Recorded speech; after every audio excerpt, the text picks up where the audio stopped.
তো হ্যালো বন্ধুরা, আমি পিউ চলে এসেছি তোমাদের সাথে একটি নতুন রান্নার ভিডিও নিয়ে। তো বন্ধুরা, তোমরা সবাই কেমন আছো? আশা করি সবাই ভালো আছো। তো আমিও খুব ভালো আছি।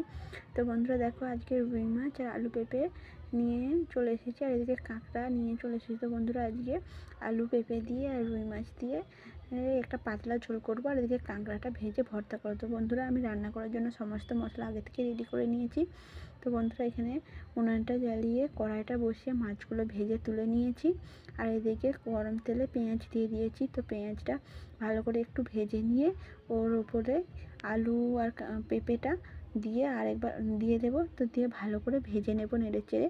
তো বন্ধুরা, এখানে দেখো যে উনুনে আমার প্রচণ্ড ধোঁয়া হচ্ছে। এর আগে আমি উনুনে সবসময় রান্না করি, এর আগে আমার সাথে এরকম কখনো ঘটেনি। জানি না কেন আজকে এরকম হচ্ছে। তো আমার রান্না করতে আজকে প্রচুর কষ্ট হয়েছে। তো বন্ধুরা দেখো, তোমার সাথে কথা বলতে বলতে আলু আর পেঁপেটা ভালো করে ভেজে নিয়েছিলাম। তার ওপর টমেটো দিয়ে তার উপর একটু লবণ ছিটিয়ে নিয়ে ভালো করে নেড়ে চেড়ে তারপর আদা জিরে বাটাটা দিয়ে ভালো করে আমি নেড়ে চেড়ে কষিয়ে নিচ্ছি। আর এইদিকে হলুদ গুঁড়ো লঙ্কা গুঁড়োটা জলে গুলিয়ে নিয়ে তরকারির উপর ঢেলে দেব। তো দিয়ে তরকারির উপর ঢেলে দিয়ে একটু ভালো করে কষিয়ে নেব। তো বন্ধুরা, এখানে দেখো আমি কষাচ্ছি। তো বন্ধুরা, এখানে আমি ভিডিওর ভয়েস ওভার দিতে দিতে অনেক রকম শব্দ হচ্ছে। তোমরা একটু শব্দগুলো একটু ইগনোর করে দিও। কারণ বন্ধুরা, এখানে আমার তো পাড়ার ভেতরে ঘর, আশেপাশে তো আমাদের গ্রামের দিকে তো তোমরা যা বুঝতেই পারছো, গ্রামের দিকে ঘর হলে কীরকমভাবে কী শব্দ হয়, আওয়াজ হয়। তোমরা তো সবই জানো, তোমাদের আর কি বলবো। তো বন্ধুরা, তোমাদের সাথে কথা বলতে বলতে আমার মাছের ঝোলটা হয়ে গিয়েছে। তো বন্ধুরা, এখানে মাছের ঝোলটা হয়ে গিয়েছে, আমি নামিয়ে নিয়েছি। এবার এখানে কাঁকড়াটা ভালো করে ভেজে নেব ভর্তা করার জন্য।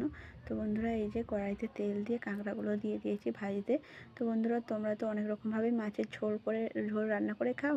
তো আমি যেভাবে রান্না করলাম, তোমরা এইভাবে রান্না করে খেও। তো তোমাদের খুবই ভালো লাগবে। তো বন্ধুরা, এখানে কাঁকড়াগুলো আমার প্রায় কিছুটা ভাজা হয়ে গিয়েছে। আর এইদিকে আমি ভর্তা করার জন্য একটা পেঁয়াজ খোলা ছাড়িয়ে নিয়েছি, খোলা ছাড়িয়ে কেটে নিচ্ছি। তো কেটে বাটিতে রেখে দেবো। তো কাঁকড়াগুলো ভালো করে ভাজা হয়ে গিয়েছে। এবার কাঁকড়াগুলো নামিয়ে নেব, নামিয়ে কিছুক্ষণ ঠান্ডা করতে দিয়ে দেবো। তো ঠান্ডা হয়ে গেলে শিলপাটায় বেটে নেব। আর এইদিকে দেখো বন্ধুরা, আমি এইদিকে উনুনেতে দুধটা চাপিয়ে দিয়েছি, আর এইদিকে কাঁকড়াটা আমার ঠান্ডা হয়ে গেছে।